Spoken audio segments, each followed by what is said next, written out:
Hi folks, John Dunn here, RPG freelancer, publisher behind Melody Revia, and I am up here at Immortals Inc. today. What is up, John? It is a pleasure being here today, and why is that? Well, Mikey, there's an exciting release this week, and it's something I've been looking forward to for a while. I even pre-ordered this one, and I gotta say, it's the first Dungeons & Dragons book I've pre-ordered in probably 20 years. Yeah, because you said you weren't much of a D&D guy. No, I'm really not, but this is something that holds a special place in my heart.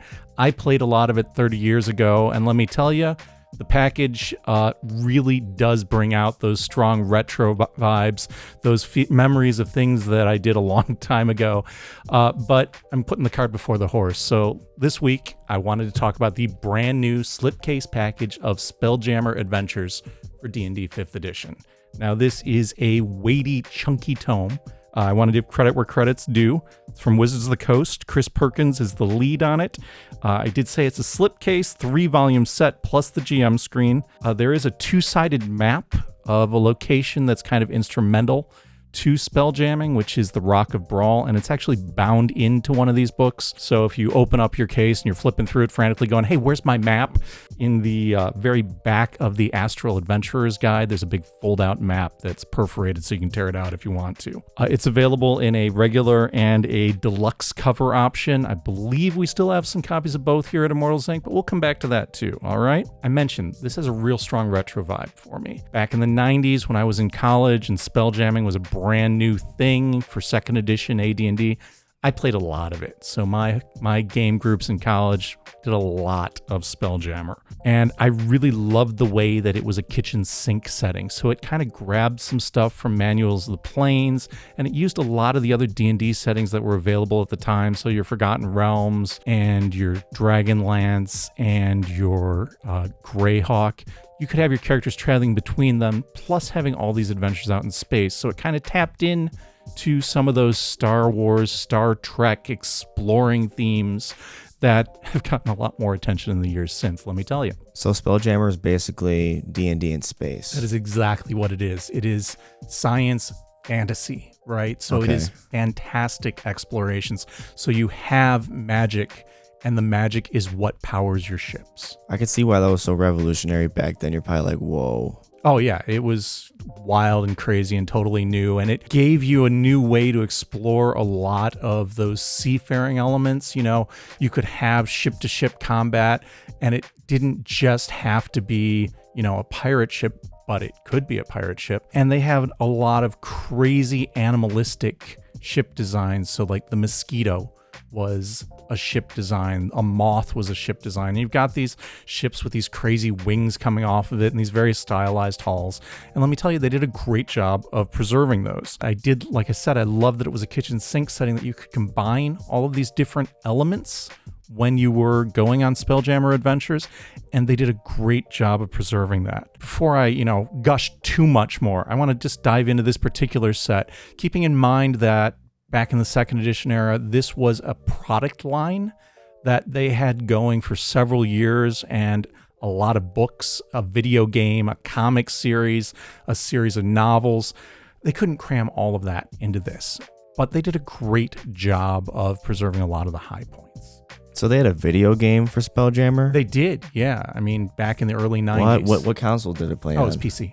Oh, what? Oh, yeah. No way. So when this came out back then, was it just immediate hype right away, or was it just a built-up hype that people recognized? It launched with a box set. Okay. And the box set was pretty amazing. There was a ton of stuff for it, and then there were adventures that came out for it and additional source books, and at least 2 or 3 more box sets that followed it up.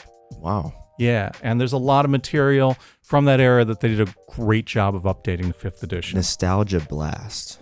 Absolutely. I wouldn't know. So the first thing I wanted to touch on is the Astral Adventurers guide, and this is kind of the player's book for Spelljammer. It has a brief intro to tell you how things have changed, what's different about this from your typical D&D setting. A couple of things that immediately jumped out at me. The phlogiston, that was kind of this flammable substance that filled the space between the crystal spheres, is completely gone, and so are the crystal spheres. However, you still have ships traveling between different worlds, and they've replaced that with the astral plane. And I think this made for a really great compromise of a lot of the material that came out of the manual of the planes and some of the planescape stuff, just kind of integrating that into Spelljammer and using it as kind of a touchstone for your different campaign settings. There's a lot of campaign launch hooks in here for how you might introduce spelljamming to your existing campaign. A lot of those look real familiar, as in, I think some adventures I remember reading back in the day kind of got condensed into these plot hooks. Once you get through that intro, it starts talking about character options. You get a couple of new backgrounds, the Astral Drifter and the Wild Spacer, if you want a character that's already familiar with spelljamming when you launch your campaign. And then there's 6 new races to D&D 5th edition. You've got the Astral Elf, which is kind of a spacefaring elf, and let me tell you, the big Elven Empire is still very much a preserved thing in this campaign setting. You can't escape them. Well, it's much bigger. So usually, like in the Forgotten Realms or even, Tolkien-esque fantasy, the elves have kind of aged past their age of empire, and they're usually kind of a failing race. In Spelljammer, they're not. They're thriving? They are a major force. The next race is the Auto Gnome, which are basically robotic gnomes. Okay. So I like to think of them as being clockwork, but they don't have to be clockwork, right? It's terrifying, though. Yeah. They're pretty entertaining. How do you trust them? Well, they're robots. Surely you can trust robots. Oh, yeah, surely. Yeah. Then there's the GIF, which are kind of this kind of Victorian-esque hippo people race. I thought you were going to say moving image, but... No. Hippopotamus. Okay. Yeah. Okay. In the old material, they were very much mercenaries. I didn't see that jumping out at me as much here, but you certainly could go with that imagery. Then there's 2 races that call out to a book we got on the shelf over here, Star Frontiers, right? So Star Frontiers had the Azirians and the Dralicites as 2 of the races from that sci-fi RPG, and really the first major sci-fi RPG that TSR pushed out in, I think, the late 80s. I remember playing a lot of it back in the day. They're renamed, so the Azirians are the Hadazee, which I believe is the name they had when they reintroduced them in the Spelljammer Monsters Compendium back in 2nd edition. Plasmoids, which the Dralicites are plasmoids, and again, pretty sure that was their name back in the day too. They're very clearly the same species across all 3 different systems. So the the Hadazee are basically monkeys with these glider wings between their ankles and their wrists. Evolution, man. It's crazy, yeah. And then the Dralicites are basically amoebas. So, okay. Yeah, giant amoebas that can extend their pseudopods as need be. I don't know which one I would rather get locked in a room with. I can't say either one would be a great time. But, I don't think so. Yeah. They were both a lot of fun back in the day, and I'm positive they will continue to be in this setting. The last one kind of surprised me initially, and that's the Thri-kreen. The Thri-kreen are kind of an insectoid race. They were originally introduced back in 1st edition D&D in the 2nd Monster Manual, and then they became a player character race in Dark Sun. In Star Frontiers, there was a PC race called the Vrusk, so I was expecting to see that as the 3rd one here, but they went Thri-kreen instead. The races they're different, but they're not, they're both insect people, right? So I can see why they went that way. It makes perfect sense.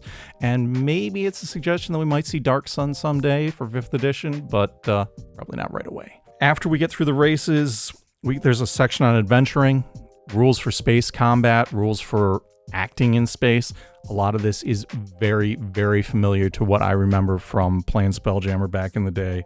The one real highlight that I liked was that using a Spelljammer helm. So these are the magical thrones that power the ships as they travel through space. Don't burn spell slots. So basically any spellcaster can just fly a Spelljammer without real significant consequences for them. So I thought that was a cool element, a big improvement over the old one. Then this book also has stats for 16 different Spelljammer ships. And remember I said a lot of those old ships had a strong animalistic feel. So here's a squid ship, and you can see the illustration here and the map of the ship's interior. Back in the day, these were all cardboard sheets, one for each one of these ships. Well, a lot of those ships were nicely preserved and reproduced and updated here. Artwork, again, is fantastic on those too. I mentioned it earlier, they did a really nice job of integrating planar travel into Spelljammer here, and that's touched on a little more as well in that whole section on astral adventuring. This, again, is meant to be a real handy book, both for players and game masters. This is really your reference book for spelljamming, and I suspect this is going to be the one that most people are going to be using the most if they run a Spelljammer campaign. The next book that I wanted to talk about is Boo's Astral Menagerie, and this is basically the monster book for Spelljammer. Do you know who Boo is? No. So Boo is here riding on Minsk's shoulder. Boo is a... Oh, wait, yeah, he's a hamster, right? He is a miniature giant space hamster. Space hamster, dude. Yes. And Boo's Astral Menagerie features write-ups of a whole lot of different monsters that are kind of integral to Spelljammer. It does talk about all of the races that I mentioned earlier as the new character options, gives you some background on those, and some sample NPCs that you can use for those as well. It also includes some write-ups on the Githyanki, which are kind of made famous from the Fiend Folio, but I've seen a lot of use since then. And then Artuks, which are kind of plant-based starfish creatures. And one of my favorite, the Vampirates. The Vampirates. Vampirates, yes. So they're not just vampires, they're not just pirates, they're Vampirates. I haven't seen Hollywood make a movie on that. But they clearly should. But they clearly haven't. Yes. Which is wow. Well, yeah, there you go. It's an opportunity. That just blew my mind. Yeah, it's pretty cool. There's also lunar and solar dragons, because obviously in Dungeons and Dragons and spelljamming, you need dragons that are flying between the stars, right? Lunar dragon.